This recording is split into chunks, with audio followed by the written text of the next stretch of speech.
Hace varias semanas que no dialogábamos con él.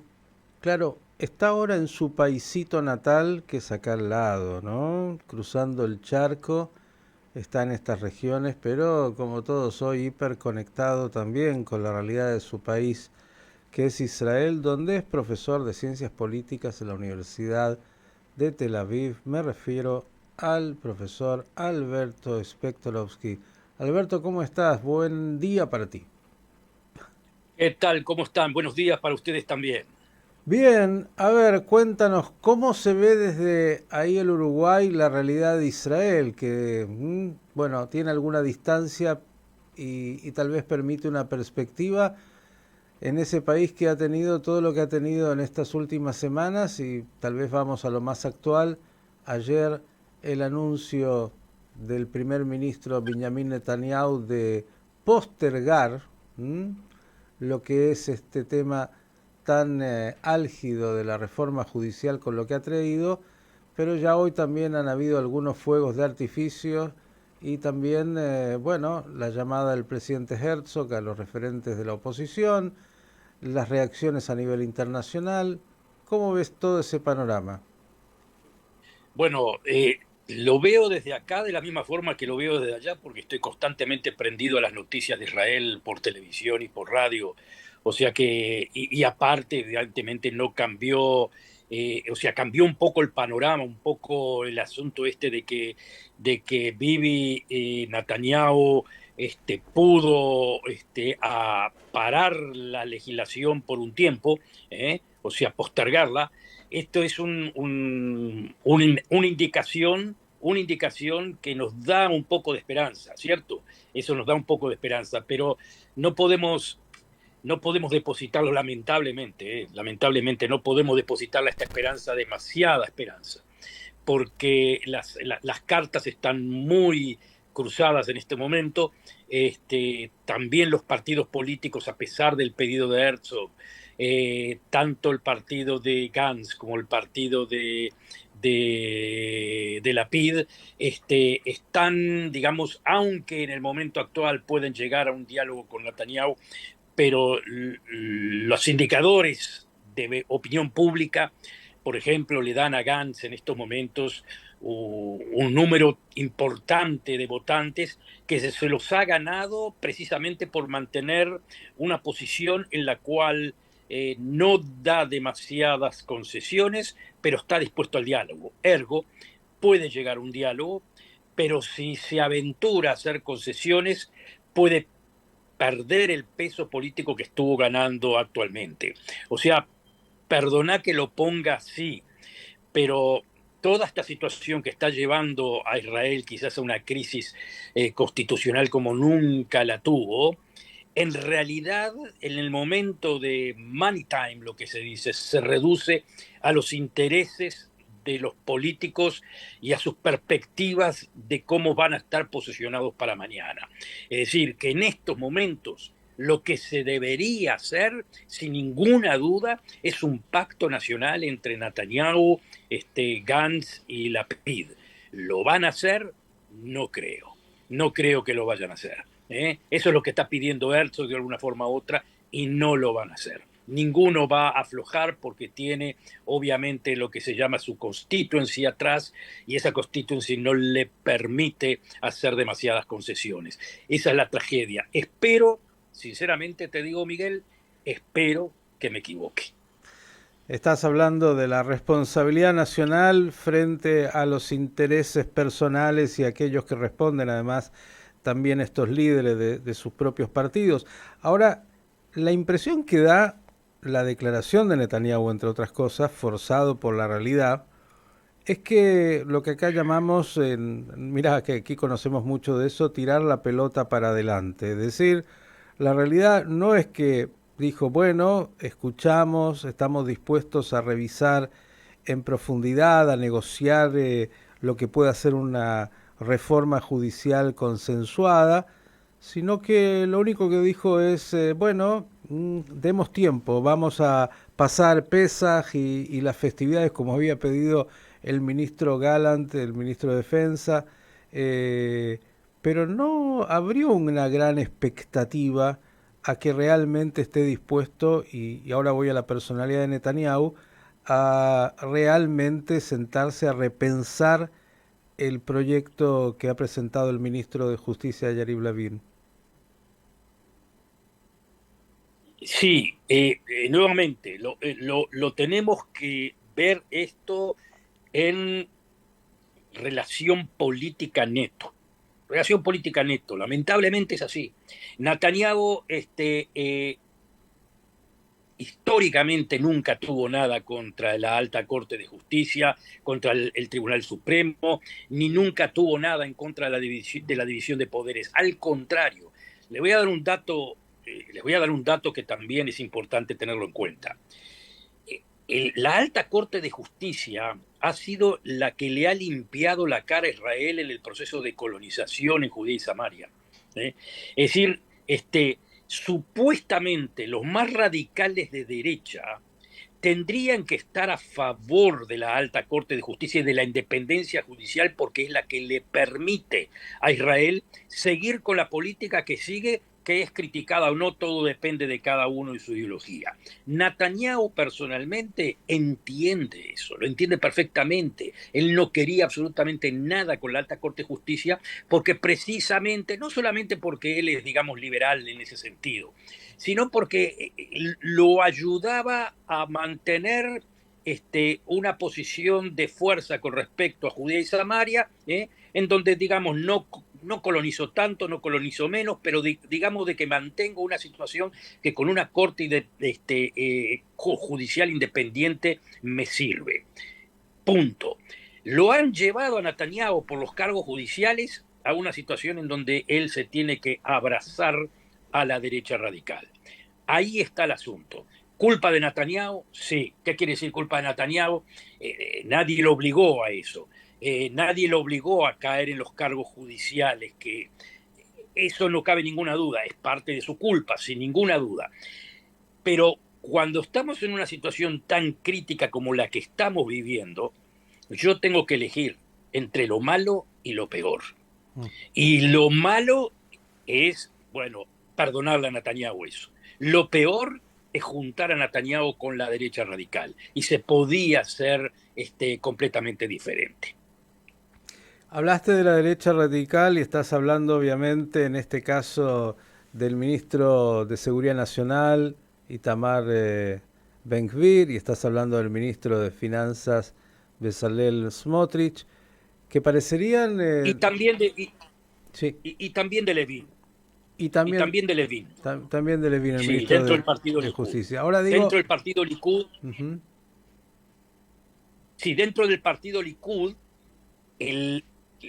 como se diría, el área o el grupo serio, incorruptible, ideológico, es Levin, el grupo, digamos, representante de ese grupo.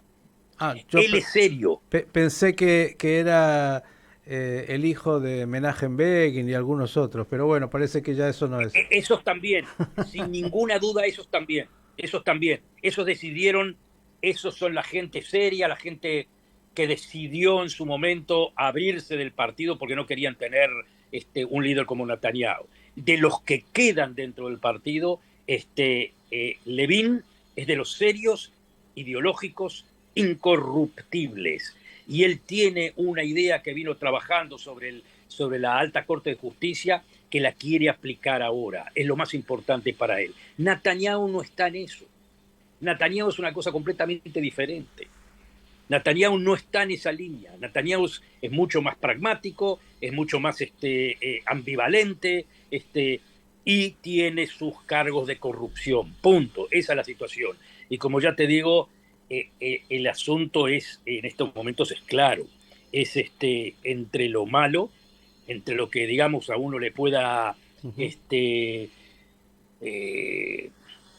no lo pueda siquiera oler, digamos, Y lo peor. Pero hay algo peor que eso. Bien. No lo pueda deglutir, pero hay algo peor que eso. Alberto, este stand-by, por llamarlo de alguna manera, ¿qué permitirá de acuerdo a tu lectura y qué es lo que puede presentar en términos de diferente frente a lo que pueda venir?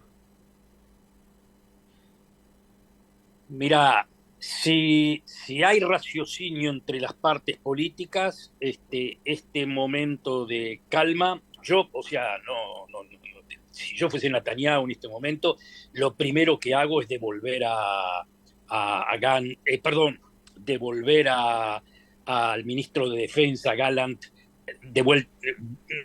retornarlo a su puesto. Esa sería una indicación clara de que estamos en buen camino. ¿Qué es lo que le solicitó, entre otras cosas, Benny Gantz? Lo solicitó Benny Gantz y lo solicitó también Aryeh Deri, que en estos momentos vuelve al gobierno. Ese también lo solicitó. Obviamente, ese es el asunto, ese es punto uno. Y punto dos, si fuese Netanyahu, pararía absolutamente toda la intención de legislación que últimamente la trató mismo hoy, la trató de meter por la puerta de atrás, como para ser un elemento de presión, y eso es equivocado. Digamos que si yo fuese Netanyahu en este momento, trataría de jugar la carta la carta de acercarme a Gantz. Ya no digo Lapid, pero por lo menos a Gantz. Y si fuese Gantz, haría lo mismo. Pero lamentablemente no creo que estén no digo que estén a la altura. Creo que, digamos, que la política democrática te obliga a pensar en términos de votos y en términos de votos de preparación de lo que va a ser mañana. Entonces uno, claro, se hace la pregunta: ¿y dónde está la responsabilidad, el destino del pueblo judío, el destino de Israel?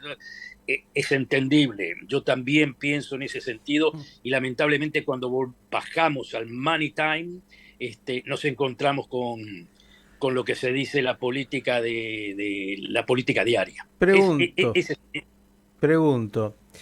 La situación llegó a un punto inédito en Israel, todos lo hemos compartido, paro general, caos general, bueno, todo lo que se ha visto, por suerte, yo diría una crisis de una revolución sin armas que ha sido muy fuerte. Pero la pregunta es, en este animal político que es Netanyahu, que nadie puede desconocer, se le abrieron puertas. Es decir, cuando Gallant, su ministro, dice lo que dice, hace lo que hace, le está diciendo: quiero abrir una oportunidad. Herzog le viene planteando oportunidades. Incluso la oposición le viene planteando oportunidades. Digo, ¿no es el momento para un hombre como Netanyahu para decir: ok, tomo estas oportunidades más allá de la reforma judicial, porque el problema de fondo ni siquiera es la reforma judicial, y aprovecho esa ventana de oportunidad? Yo estoy de acuerdo totalmente. Yo no le quito responsabilidad a Netanyahu, al contrario, es el responsable número uno también. No me cabe duda. Podría hacerlo.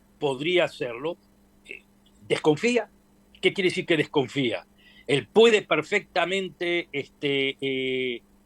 bajarse totalmente de la reforma judicial. Estoy convencido de que es lo que, si lo apretamos un poquito, no, sin apretarlo tampoco, es lo que quiere. Pero sabe que si en el momento que lo hace se queda sin coalición. Se queda sin coalición y no tiene la seguridad de que una coalición alternativa puede hacerse con Gantz. Si la tuviese, yo creo que Netanyahu lo haría. Pero no la tiene. Entonces, nuevamente, ¿es culpable Netanyahu? Sí, es culpable. Obviamente que es culpable. Pero esa es la situación. Nadie quiere dar el paso para asegurar absolutamente nada, porque tienen miedo de sus propias constituencies. Tanto Netanyahu por un lado como Gantz por el otro.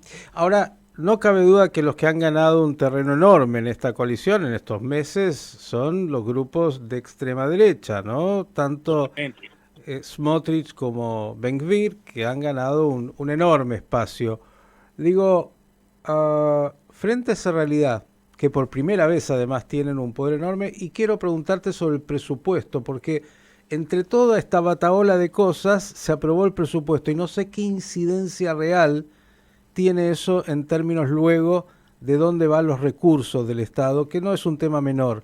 Digo, Smotrich, Ben-Gvir y toda esa postura del judaísmo, por decirlo así, de los asentamientos y de los colonos y de las construcciones en Judea y Samaria han ganado un enorme terreno. ¿Cómo ves la posibilidad de, bueno, volver a que esto, que den pasos atrás cuando Netanyahu ni siquiera está dispuesto a dar pasos atrás? A ver, yo creo que lo que quedó demostrado, más que todo, es que el proyecto de vida política o el proyecto político de los colonos, inclusive de la derecha radical, no tiene viabilidad. No tiene viabilidad. Netanyahu eso lo sabe también. Las razones están claras. No solamente la gente por gente que salió a manifestaciones en las calles. ¿Sí? Aparte de eso, es muy claro que las élites financieras, ya lo digo, las élites judiciales, las élites del ejército, todas se han manifestado y todas han salido, digamos, en bloque, en contra de la reforma judicial, pero más que eso, la reforma judicial como parte de un proyecto de la derecha colonizadora, o si lo quieren llamar, no la derecha colonizadora, la derecha colonizadora más radical. Esa gente se encuentra hoy en día, Smotrich, que uno puede decir, bueno, qué bien que le fue, pero se encuentra con el mundo. No lo quieren recibir en ningún lado. A Ben-Gvir, por supuesto que no. Israel, para seguir hoy en día el proyecto de colonización, perdón por el ruido, para seguir el proyecto de colonización, tiene que transformarse en una especie de Corea del Norte. Es imposible. Netanyahu eso lo entiende perfectamente. Pero han ganado Entonces, un terreno enorme, tanto Smotrich como Ben-Gvir en la política interna, y en la ahí política y, interna, por supuesto, que y, en, ganaron interna, y en los pero no tiene presupuestos, nada que ¿cuánto ver. afectan los presupuestos? Si es cuestiones de presupuestos, le van a dar presupuestos de la noche a la mañana. Si Bibi pudiese comprar a todos estos con el presupuesto, no hay problema. Si la intención de Bibi con respecto a los religiosos y también con la derecha radicales, les doy presupuestos, les doy cargos, pero cualquier cosa que digan fuera del lugar, yo trato de cortarlos. Así fue como cortó a Avi Maoz, creo que con los proyectos de identidad judía en las escuelas, etc. Él mismo renunció porque se dio cuenta que no iba más. Que todo lo que le decía Netanyahu era mentira, no le iba a cumplir con nada. Creo que la gente, la derecha radical, justamente entiende que Netanyahu les miente. Es decir, que les puede prometer cualquier cosa, pero Netanyahu, ¿qué quiere decir que les miente? Netanyahu entiende el mundo que tiene al lado, entiende a los Estados Unidos, entiende todo. Eso lo ve muy claro. Por lo pronto, yo confío, confío, ya no, hoy en día ya no confío demasiado, pero entiendo que la única racionalidad posible acá es sacar a Netanyahu